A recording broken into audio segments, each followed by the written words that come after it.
మొట్టమొదటి విషయం, మనకెప్పుడైనా జలుబు చేసినా, ముక్కు బాగా కారుతున్నా, ముక్కు బిగుస్తున్నా, ఫ్లూ లాంటి ఇన్ఫెక్షన్ వచ్చి ఇబ్బంది పడుతూ ఉన్నప్పుడు వెల్లుల్లిపాయ ఒక దివ్య ఔషధంలాగా పనికొస్తుందని చెప్పడం జరిగింది. సుమారుగా 2.5 గ్రాములు వెల్లుల్లిపాయని గనక మనం తీసుకుంటే అది ఫ్లూ తగ్గించడానికి బాగా పనికొస్తున్నదట.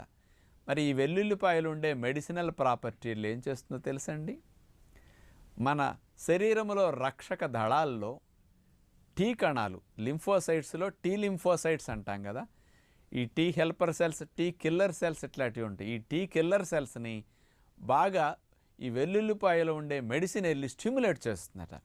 అందుకని ఈ టీ కిల్లర్ సెల్స్ వెళ్ళి ముఖ్యంగా ఈ ఫ్లూ సంబంధించిన కారకమైన క్రిముల మీద దాడి చేసి